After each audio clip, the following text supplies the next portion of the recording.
Vamos ler então Apocalipse capítulo 2, a partir do verso 1. Diz assim a palavra do Senhor: Ao anjo da igreja em Éfeso escreva: estas são as palavras daquele que tem as 7 estrelas em sua mão direita e anda entre os 7 candelabros de ouro. Conheço as suas obras e o seu trabalho árduo e a sua perseverança. Sei que você não pode tolerar homens maus, que pôs à prova os que dizem ser apóstolos, mas não são, e descobriu que eles eram impostores. Você tem perseverado e suportado sofrimentos por causa do meu nome, e não tem desfalecido. Contra você, porém, tenho isto: você abandonou o seu primeiro amor. Lembre-se de onde caiu, arrependa-se e pratique as obras que praticava no princípio.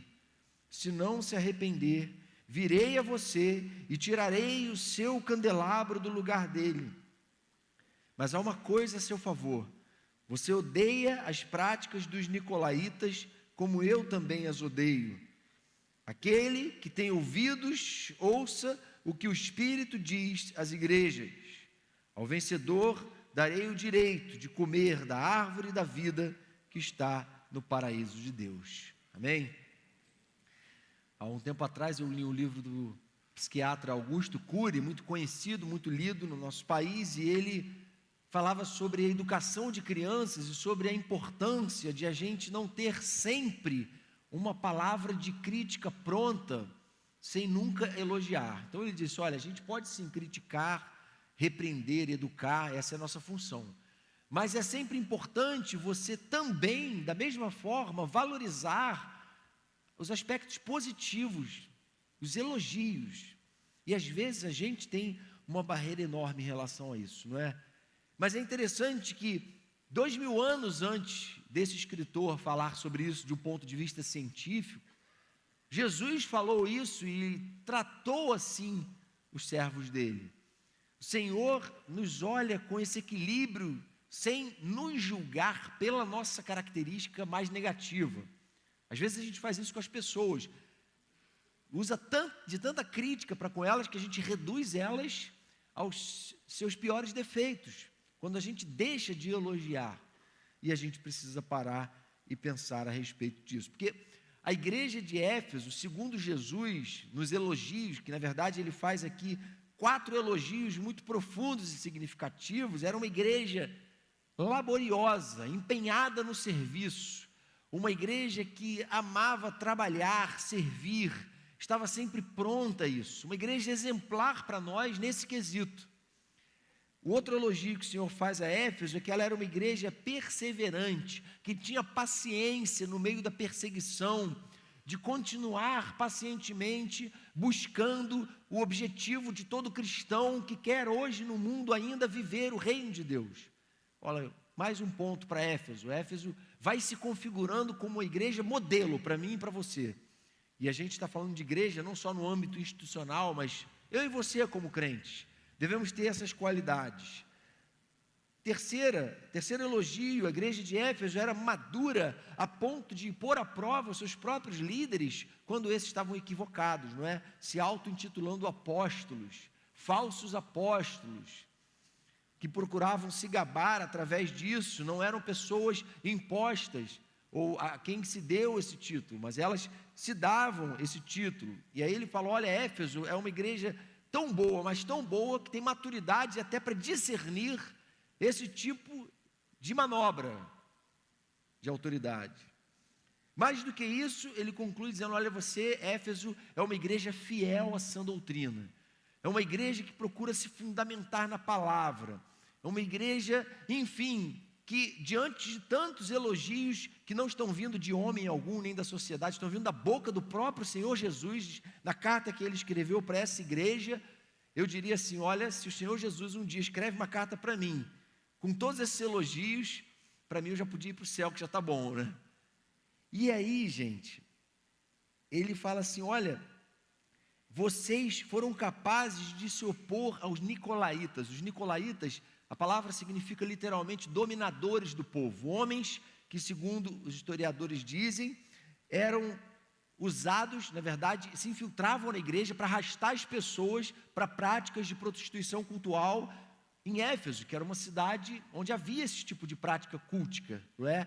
Éfeso era uma cidade onde havia a Diana dos Efésios, que era a Ártemis da Grécia, que é a deusa da fertilidade. Havia toda essa heresia instituída ali, e esses nicolaítas procuravam desviar os cristãos do caminho, apresentando a eles facilidades do ponto de vista de uma vida imoral sexualmente. E o Senhor Jesus elogia e fala: olha, vocês foram fiéis a essa doutrina, vocês têm resistido pacientemente, perseverado.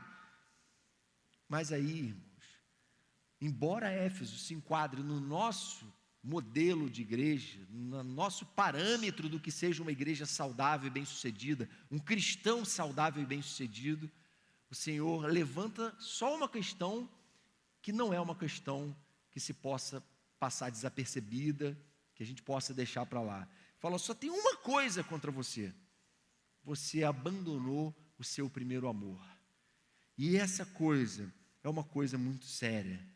Abandonar o primeiro amor. O primeiro amor é aquele entusiasmo que, quando a gente é regenerado, a gente nasce de novo, e o Espírito Santo inunda o nosso coração, e a gente passa a ficar deslumbrado com tudo. Qualquer culto que a gente entra, a gente fica ali maravilhado pelo fato de poder adorar a Deus diretamente, orar a Ele, e Ele está nos ouvindo, e isso deixa a gente maravilhado. A gente pode pedir perdão direto a Ele, cada música é uma música nova, que tem uma letra maravilhosa, e tudo deixa a gente deslumbrado, deixa a gente empolgado, deixa a gente entusiasmado. Aí esses dias o irmão falou para mim: Jonas, você sabia que a palavra entusiasmo significa inspiração divina? Então o entusiasmado é aquele que está inspirado por Deus? Eu falei: não é possível que depois de seminário, de cursos que eu fiz, de centenas de mensagens que eu vi, nunca chegou para mim esse conceito da palavra entusiasmo, que é um conceito, na verdade, que expõe a gente de certa forma, porque se a presença do Espírito Santo no nosso coração nos inspirando é o que define a palavra entusiasmo, como é que a gente vai justificar diante de Deus a perda de entusiasmo, a perda de empolgação com o reino dEle, com as coisas dEle, com a palavra dEle, com a presença dEle? De modo que o que nos resta é concluir que, se nascemos de novo, somos novas criaturas, fomos dotados com o Espírito Santo, o próprio Deus vivente, que é essa unção que recebemos dEle, que nos ensina todas as coisas, essa presença viva de Deus, pelo Espírito dEle no nosso coração, deveria impulsionar a gente a uma ação, a uma vida e a tudo que nós fazemos. Deveria ela sim definir o sentido de tudo que nós fazemos. Porque nós podemos ter tudo isso que Éfeso tinha, podemos nos empenhar para colocar a máquina institucional da igreja para funcionar, e tudo isso estar sem vida. É isso que o Senhor está falando aqui. Igreja organizada, bacana, que bom, mas tudo isso só vai ter sentido se estiver sendo motivado pela vida do Espírito no coração de vocês, pelo primeiro amor, pela paixão pelo Senhor, por alguém que olha para si mesmo, para os seus próprios pecados e nunca se satisfaz em viver uma vida aquém daquilo que Jesus viveu, e está sempre em busca de se acertar com Deus. E Jesus, diferente da gente, quando Ele aponta uma crítica, Ele não para por aí. Às vezes a gente critica as pessoas e não apresenta soluções para elas, e não oferece o ombro para ajudar elas a se acertarem. Mas Jesus não. Ele critica a igreja de Éfeso e fala: olha, tem uma saída para isso. De modo que talvez você esteja aqui hoje: poxa, eu estou vivendo exatamente uma vida mais ou menos na fé, uma vida assim, meia boca com Deus, um relacionamento meio distante, meio frio. E aí, irmãos, a palavra do Senhor nessa noite é para que você, diante dEle, renove essa aliança e esse voto, esse primeiro amor. O que temos de fazer para voltarmos ao primeiro amor na fé? O que é preciso a gente fazer? Qual é a solução que o próprio Senhor Jesus oferece? Qual é o caminho de volta? Em primeiro lugar, lembrar-nos de onde caímos. A lembrança do que deu errado, por que eu perdi tanto esse entusiasmo, por que eu já não estou mais tão empolgado, por que as coisas de Deus já não enchem mais os meus olhos, já não inundam tanto o meu coração, já não me tornam tão apaixonado. O que aconteceu para em algum momento eu ter perdido essa paixão? A gente precisa fazer, primeira coisa, lembrar de onde a gente caiu. Qual é a minha parcela de responsabilidade e culpa pela coisa ter chegado a esse lugar? Essa é uma reflexão, gente, para a gente fazer todo dia, não é? O apóstolo Paulo, quando dá orientações sobre a ceia, lá em 1 Coríntios 11, ele fala que a gente, antes de tomar ceia, deve se examinar. 1 Coríntios 11, e aí ele fala assim no verso 30, por isso há entre vocês muitos fracos e doentes, e vários já dormiram. Mas se vocês, ou se nós tivéssemos o cuidado de examinar a nós mesmos, não receberíamos juízo. Quando, porém, somos julgados pelo Senhor, estamos sendo disciplinados para que não sejamos condenados com o mundo. Paulo fala assim, olha, gente, a gente precisa de forma regular fazer um balanço da nossa vida, à luz da palavra de Deus, e fazer esse autoexame e nos julgar a nós mesmos à luz da palavra de Deus, para a gente ver onde a gente tem falhado. Porque a gente tem vivido uma relação fria com Deus, muitas vezes desapaixonada, sem projetos, sem sonhos. Se Deus é um ser apaixonante, se o Evangelho é, por essência, entusiasmante, empolgante, se o reino de Deus é o que desesperadamente tira a gente das sequelas eternas do pecado e da escravidão. Então a gente tem que reconhecer nossas próprias falhas. Reconhecer. A autocrítica, é claro, é muito mais difícil do que a crítica. A gente está muito pronto a criticar, a expor o erro do outro. Mas a gente é muito demorado e muito tardio em se criticar, em reconhecer a si mesmo e os erros que tem cometido diante de Deus. E o Senhor fala, olha, lembre-se de onde você caiu. Tenha humildade diante de Deus para reconhecer onde você vacilou. E o que você fez para que isso acabasse te levando a uma situação, às vezes até decadente. Interessante que o dependente químico, quando é internado numa clínica, aquela clínica e os médicos perguntam para ele, olha, você reconhece que você é um dependente químico patológico, doente? Se ele falar assim, não, eu não sou dependente químico, eu uso às vezes, socialmente, os médicos falam, então, lamento, mas você não pode se internar aqui. Mas se ele falar, não, eu sou um dependente químico, é a partir desse momento, na visão dos médicos, que começa um tratamento. E muitas vezes, a gente, não, eu só tenho um pecadinho aqui e outro ali. Não, não é nada grave. Não é nada que a graça de Deus já não esteja cobrindo. E a gente vai banalizando a graça de Deus. Mas o Senhor não quer que a gente encubra o nosso próprio pecado. Ele quer que a gente confesse. Mais do que isso. Segundo lugar, que a gente se arrependa. Falou, reconheça e arrependa-se, no verso 5. Segundo ponto.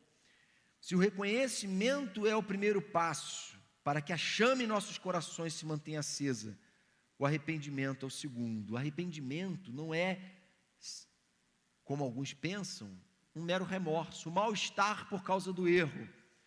Arrependimento, essa palavra que é usada aqui nesse texto, é a mesma palavra usada por Paulo em Romanos 12, 2, que diz, transformem-se pela renovação da mente de vocês. Arrependimento é transformação, metanoia do grego. Arrependimento não é um mero sentimento de culpa, arrependimento é uma nova atitude que eu tomo diante do problema.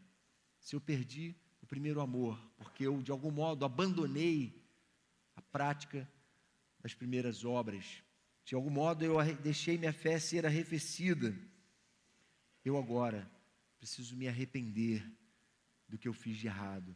Se eu fui deixando alguns pecados entrarem e tentando administrar eles, argumentando que afinal de contas a graça do Senhor superabundou onde abundou o pecado, eu preciso, diante de Deus, começar a reconhecer com um coração quebrantado e contrito meus próprios pecados e minhas falhas. É interessante nesse texto, no final de Romanos 5, que quando Paulo fala que onde abundou o pecado, superabundou a graça, ele já entra no capítulo 6 falando assim: que diremos, pois? Vamos continuar no pecado para que a graça seja ainda mais abundante? Ele diz: não. Como viveremos no pecado, nós, os que para ele morremos? Então ele diz assim: olha, o cristão verdadeiro não é alguém perfeito, mas é alguém que decisivamente, definitivamente, está vivendo um constante processo de arrependimento, de quebrantamento, de transformação, de deixar-se transformar. Está vivendo o primeiro amor. A chama do primeiro amor sempre se acenderá quando nós nos arrependermos, e sempre se apagará quando encobrimos nossos erros, porque os nossos erros, os nossos pecados são aquilo que tem o maior poder tóxico contra a nossa relação com Deus, e esse é fogo do primeiro amor. Ao passo que a gente viver com um coração quebrantado, contrito e humilde diante de Deus, só faz renovar essa chama e fazer a gente de novo se apaixonar pelo Senhor, e a gente, a semelhança de Jesus, encarnar o projeto do reino de Deus como cidadãos desse reino, que vivem segundo as coisas lá do alto, não segundo as coisas aqui da terra. Como Paulo diz: você sente que perdeu o seu primeiro amor? É momento de orar pedindo arrependimento. Às vezes a gente acha que o arrependimento vai vir naturalmente, não é? Mas o arrependimento, eu lamento te informar, que muitas vezes não vem naturalmente.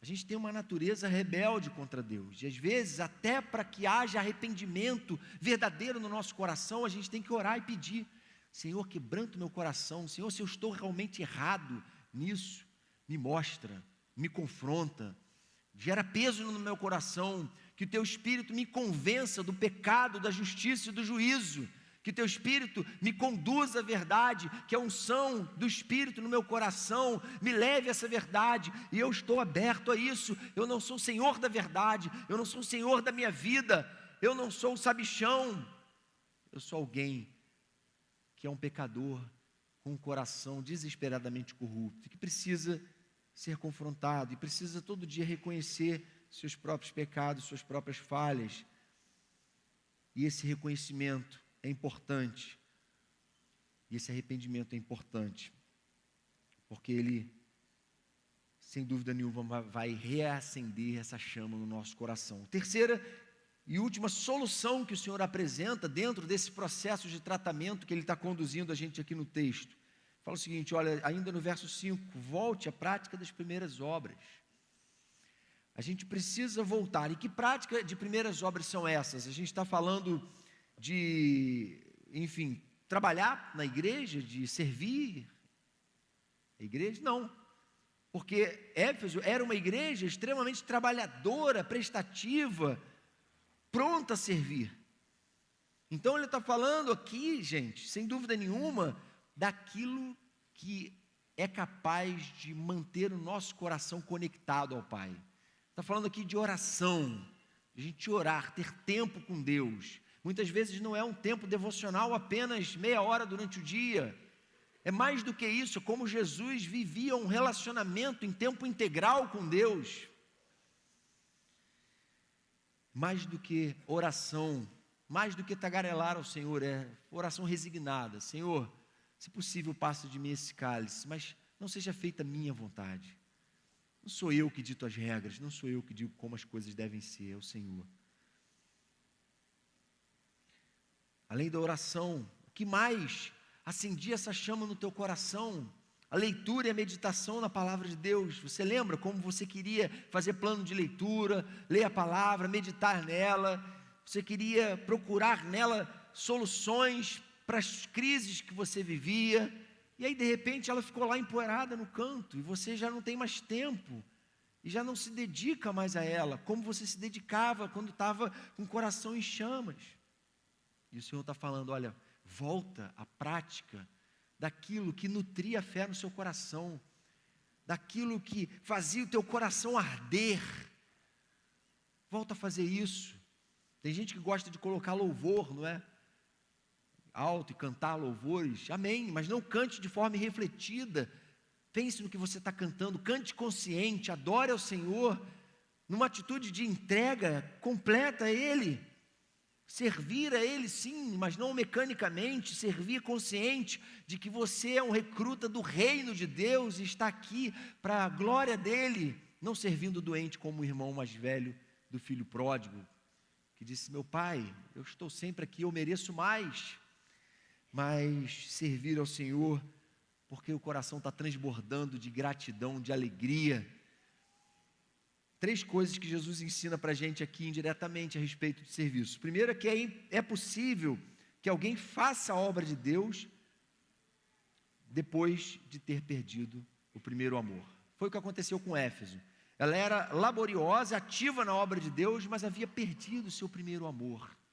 Você também pode experimentar isso, mas esse não é o projeto de Deus para você. Segunda é que é impossível que alguém que viva o primeiro amor não procure se envolver com a obra de Deus. O primeiro amor vai sempre levar a gente ao serviço, a amar as pessoas, a nos dar para elas, a nos comprometer. Onde não há compromisso, não há amor. Só na nossa cultura, com valores muito invertidos, que existe, entre aspas, amor sem compromisso. Um amor a Deus verdadeiro, uma paixão pelo Evangelho, coração em chamas pelo Senhor, vivendo o primeiro amor, vai sempre fazer de nós servos presentes e ativos. Terceira verdade, é certo que um crente que não procura se envolver com a obra de Deus perdeu o primeiro amor. Talvez você diga, eu não estou certo se eu ainda tenho ou se eu perdi o meu primeiro amor, Jonatas. E eu diria, essa é uma boa coisa para você pensar. Você tem procurado servir a Deus, se dispor a Ele, dizer como Isaías, eis-me aqui, envia-me a mim. Você tem procurado se oferecer ao Senhor, você tem querido se preparar, buscado se preparar para servir ao Senhor, seja em que área for. Então é sinal de que você está vivendo no primeiro amor. Essa é uma boa característica, porque o primeiro amor vai sempre impelir a gente a essa busca. Então Deus quer reacender as primeiras obras em nós, para que nós façamos a sua obra como é devido. Ou seja, essas obras que são a prática de uma vida dedicada e devotada a Deus, vai reacender em nós a prática verdadeira e legítima daquelas obras que Éfeso já fazia, do serviço, da prestatividade, e não deve ser diferente. E aí, gente, assim como na parábola dos talentos, o Senhor não alivia, não. Ele não diz assim, gente, essa coisa de se comprometer com a obra de Deus é opcional para o cristão. Ele não fala isso, pelo contrário, ele põe um peso muito grande sobre isso. Olha, se todo cristão é um verdadeiro missionário neste mundo, o cristão não tem diante de Deus a desculpa para viver uma vida improdutiva do ponto de vista do reino de Deus. Ele diz assim, olha, o candelabro significa a igreja. Ele fala, olha, se você não se arrepender e não voltar à prática das primeiras obras, virei e removerei de você o seu candelabro. Você está aqui para ser luz do mundo, para fazer diferença onde Deus te colocou. Mas se você não tem iluminado, se você não tem vivido apaixonado pelo Senhor, o Senhor dá uma palavra de juízo para nós aqui. Ele diz, olha, eu vou remover esse candelabro, porque não tem no reino de Deus candelabro com a chama apagada. É uma palavra dura de juízo, é verdade. E ele diz que uma igreja que não volta ao seu primeiro amor está com seus dias contados. Um cristão que não procura viver a realidade do primeiro amor tem que reconhecer que tem coisa muito errada aí.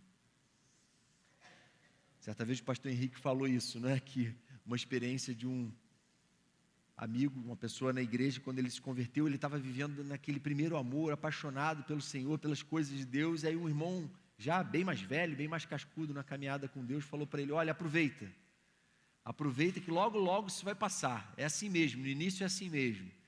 Vejam que deturpação, irmãos, quando na verdade o Senhor quer que a gente constantemente ponha lenha no altar. Não é essa figura que o Senhor usa lá em Levítico 6,13, olha, o fogo arderá continuamente sobre o altar, não se apagará. Nós hoje somos o templo do Senhor, o altar do Senhor é o nosso coração, e o Senhor quer que nós, eu e você, voltemos à prática daquelas obras que colocam todo dia lenha no nosso coração e vão aquecendo o nosso relacionamento com Deus e nos livrando de uma vida religiosa, nominal, da boca para fora, e fazendo com que a nossa fé se torne algo relevante, não apenas empenhados num ativismo que mantém uma estrutura eclesiástica funcionando, mas impelidos pelo desejo ardente de agradar ao Senhor, de servir a Ele, porque estamos apaixonados pelo Evangelho dEle, pelo projeto de vida que Ele traz para nós.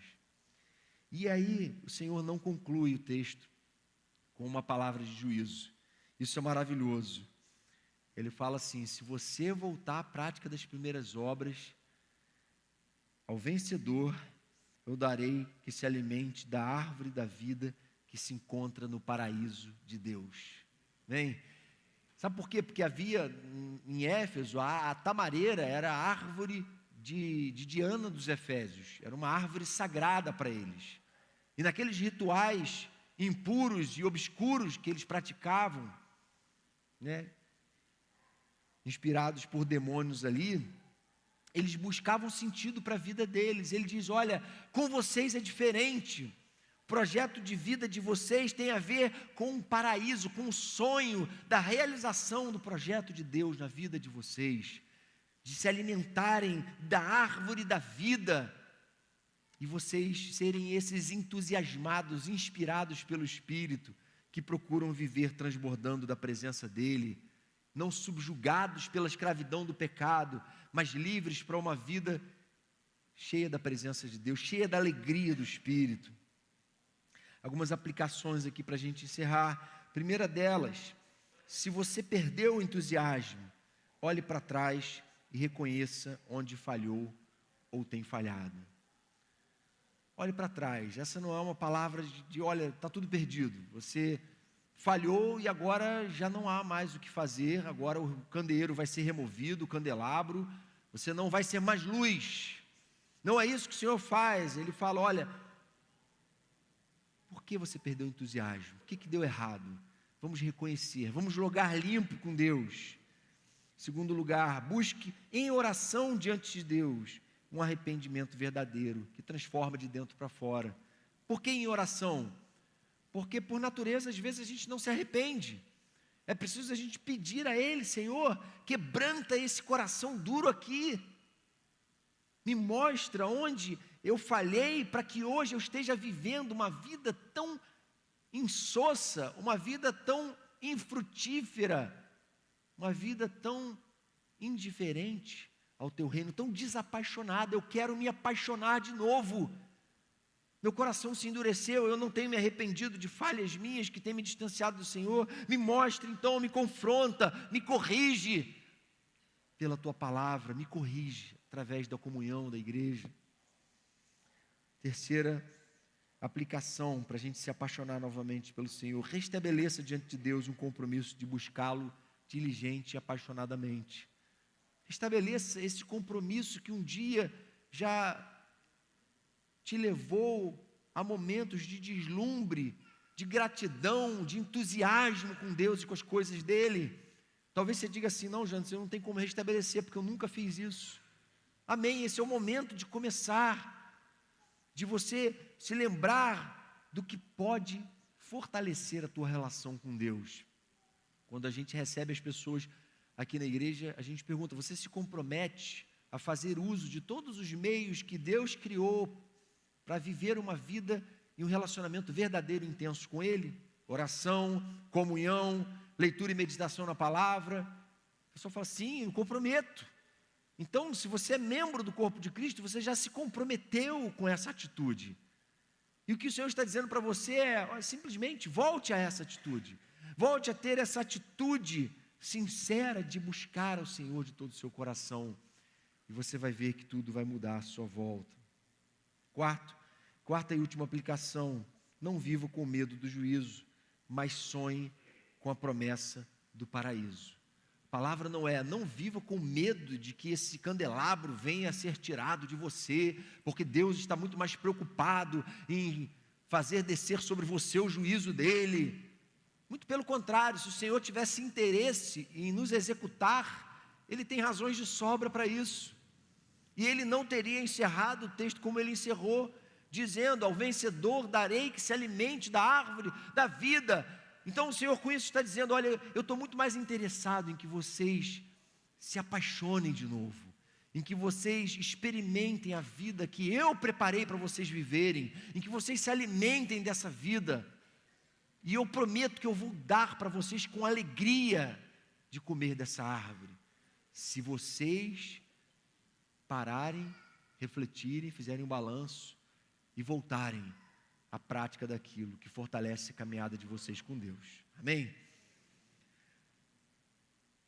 Senhor querido, queremos colocar diante do Senhor a nossa vida, o nosso coração, cada um de nós aqui vivendo um momento da vida, uma situação específica, mas sem dúvida nenhuma, todos nós aqui profundamente carentes da Tua presença viva no nosso coração, todos nós aqui enfrentando lutas na nossa trajetória neste mundo, mas, Senhor, nem todos nós, a verdade é essa, temos recorrido à fonte de vida que o Senhor nos oferece. Queremos pedir que o Senhor venha nos vivificar pelo Teu Espírito, venha avivar nossas almas, venha nos dar paixão pelo Senhor, venha nos dar zelo para com a nossa relação contigo, venha nos dar a determinação firme de pôr diariamente a lenha diante do altar do Senhor no nosso coração, para que essa chama aqueça o nosso coração e pare de nos fazer e nos impeça de viver subjugados pelo pecado,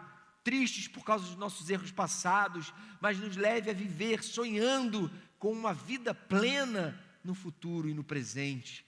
Faz assim, Senhor, com a Tua igreja, venha nos vivificar, venha nos livrar, Senhor, de nos oferecer ao Senhor com outro objetivo que não a glória do Teu nome. Vem nos dar motivação santa para tudo que fazemos.